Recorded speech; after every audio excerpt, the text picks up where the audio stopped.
Isipin mo, um, pumasok ka sa boardroom ng isa sa mga pinakamalalaking kumpanya dito sa bansa. May emergency meeting, sobrang tense ng lahat. Ramdam mo yung kaba ng mga tao sa ganyan. Oo, tapos pagbukas mo ng pinto, nakita mong may natapon na kape at putik sa sahig. May isang taong nakaluhod doon, pinupunasan yung kalat. Siyempre, iisipin mo, janitor agad, di ba? Correct! Lalapitan mo sana para pagalitan sana yung janitor dahil na-late siya ng linis. Tapos, pag-angat ng ulo niya, yung mismong CEO pala ang nakaluhod at may hawak siyang basahan. Grabe. Walang camera, walang PR team. Wala, siya lang at yung dumi sa sahig. Iyan yung eksaktong mental image na gusto ng source natin ngayon na tumatak sa isip mo. At magandang arang sa iyo na sumama sa ating manalimang pagsisiyasat ngayon. Isang masiglang pagbati sa lahat at grabe yung shock value ng kwento mo na yun, no? At iyan talaga ang intensyon ng dokumentong hinihimay natin ngayon, yung leading through service. Yan yung naglalaman ng mga prinsipyo ng servant leadership, di ba? Tama. Sa pagbusisi natin sa paksa ngayon, yung misyon natin ay himayin kung bakit ang tunay na kapangyarihan ay hindi nakikita sa mga titulo o sa pag-uutos mula sa kabisera ng lamesa. Kundi sa paghawak ng tuwalya. Oo, sa paglilingkod sa iba. Yung klase ng kapangyarihan na talagang nagpapabago ng tao. At para sa iyo na nakikinig sa atin ngayon, sobrang halaga nito. Ikaw man ay isang manager na nasistress sa mga deliverables, namumuno sa isang maliit na grupo sa trabaho o kahit magulang lang na naghahanap ng paraan para makaimpluwensya sa pamilya mo? Lalo na sa pamilya, malaking bagay ito. Sanayan mong pananaw sa tagumpay. Kasi ang main thesis ng text na ito, may dalawang klase daw ng pamumuno. Yung isa, minamanage lang yung mga tao. Yung pangalawa, binabago yung mismong buhay nila. Dito ito nagiging sobrang kawili-wili. Bago tayo pumunta doon sa kung paano, naintriga ako sa historical context na binigay ng notes natin. Yung sa Imperyong Romano. Oo, para maintindihan natin kung bakit ganito karadikal yung konsepto ng servant leadership noon, binalikan ng source yung unang siglo. Noong mga panahong yon, ang kapangyarihan ay puro dominasyon lang. Lakas, pananakop, status sa lipunan. Tama. Kung nasa lipunan ka na yon, ang halaga mo ay nakadepende sa status mo. May napakalinaw na hierarkiya. Kapag nasa itaas ka, automatic na paglilingkuran ka ng mga nasa ibaba mo. At alam mo ba kung sino yung nasa pinakailalim ng lipunan nila noon? Yung mga alipin, di ba? Sila yung walang boses. Sila rin yung naka-assign sa mga pinakamaruruming trabaho na nandidiri ang mga nasa itaas. At ang nakakagulat na detalye mula sa source natin, hindi lang ito mindset ng mga Romano.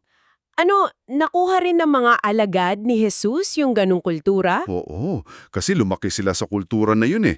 Kaya nga dun sa sikat na tagpo sa itaas na silid, yung upper room, nagkaroon ng malaking issue.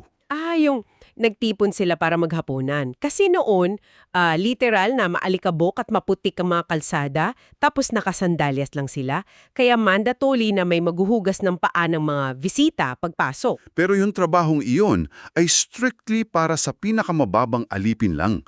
Wala ni isa sa mga alagad ang gustong gumalaw. Parang nag-aantayan sila. Oo, lahat sila naghihintay lang kung sino yung bibigay.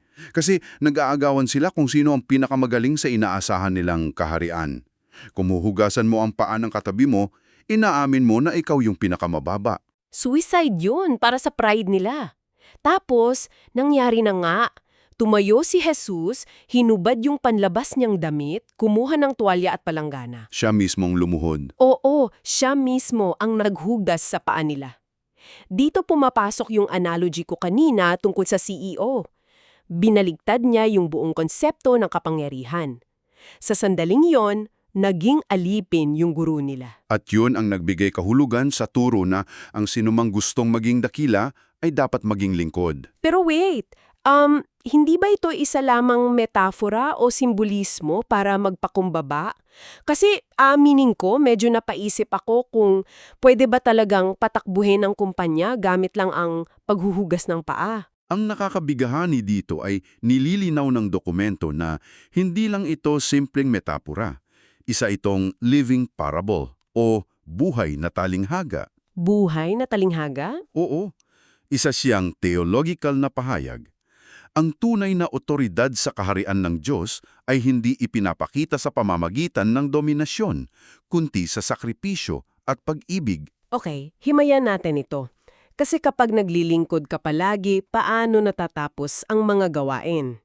May malinaw na distinction yung source natin between managerial leadership at godly leadership. Naging maingat yung text na hindi i-demonize ang pagiging manager, ha?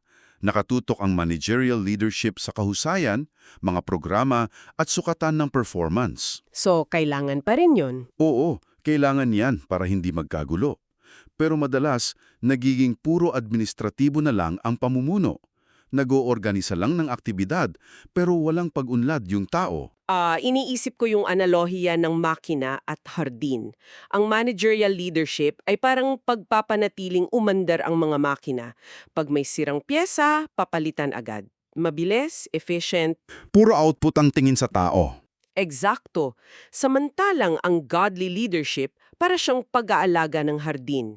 Hindi mo pwedeng sigawan yung halaman para lumaki. Kailangan ng pasensya, pagdidilig, at pagpapalago.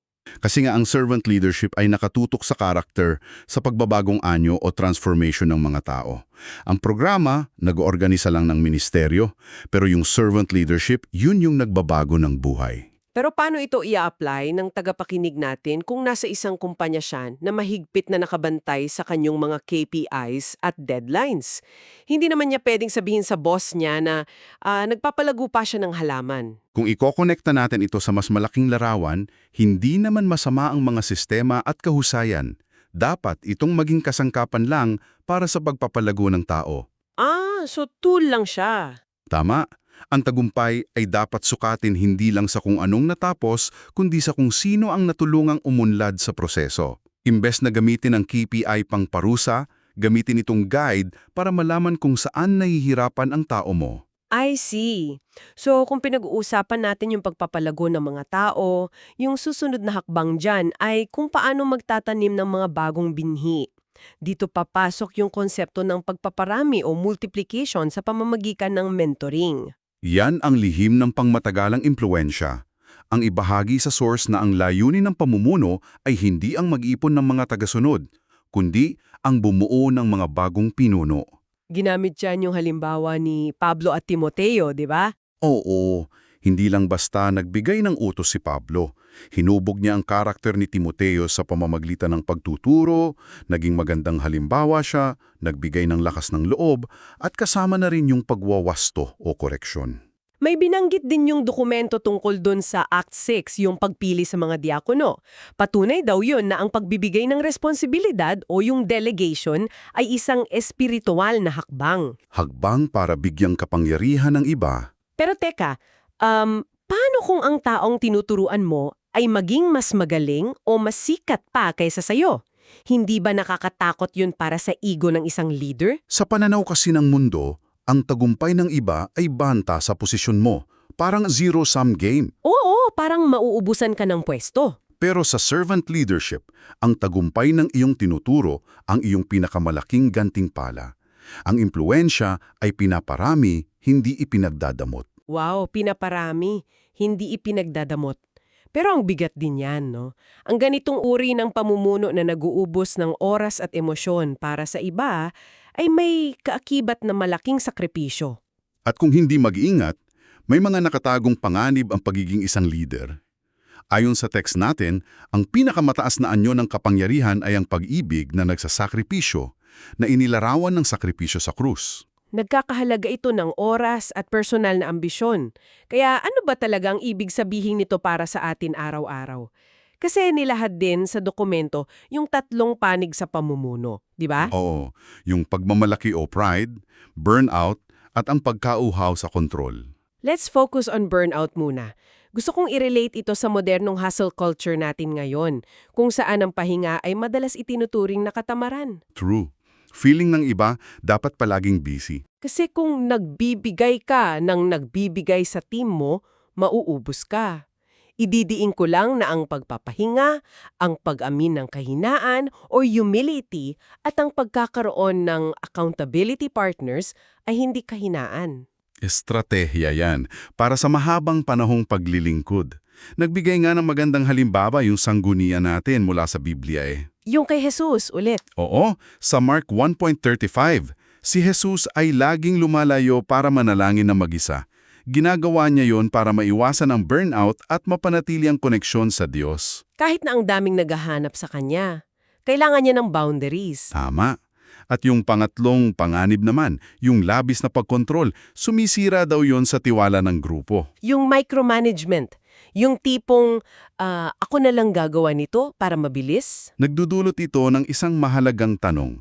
Inaanyayahan ng source natin ang mga tagapakinig na suriin ang kanilang sariling mga motibo. Lalo na pagdating sa pagkontrol, no? Oo, yung mga desisyon ba nila ay para sa pag-unlad ng misyon o para maprotektahan lang ang kanilang sariling ego at imahe? Aray! Napakagandang synthesis niyan. Pag pinangsama-sama natin ang lahat, ang pamumuno na nakabatay sa paglilingkod ay hindi tungkol sa kung ilang tao ang sumusunod sa iyo. Kundi kung ilang tao ang pinaglilingkuran mo. Ito ay tungkol sa pagiging mapagpakumbaba, paglalaan ng oras sa relasyon, at pagbuo ng susunod na henerasyon ng mga pinuno. Kaya hinahamon natin ang tagapakinig ngayon. Sa susunod na ilagay ka sa posisyon ng pamumuno, sa opisina man o sa pamilya, huwag mong itanong kung paano ka susundin ng mga tao. Sa halip, magtanong ka, paano ko mapaglilingkuran ang mga taong ito? Yan ang tamang mindset. Bago tayo tuluyang magpaalam, gusto ko sanang mag-iwan ng isang kaisipan na maiiwan sa isip mo pagkatapos mong pakinggan ito. Ano yun? Ang pinakamakapangyarihang tao sa buhay mo ngayon na ang pangalan ay hindi man lang kilala ng lipunan. Wow. At paano ka magiging katulad nila? Ipaalala mo sa sarili mo na ang pinakadakilang impluensya ay kadalasang nangyayari sa mga sandaling walang nakatingin. Maraming salamat sa matiyagang pagsama sa malalimang pagsisiyasat nating ito. Hanggang sa muli.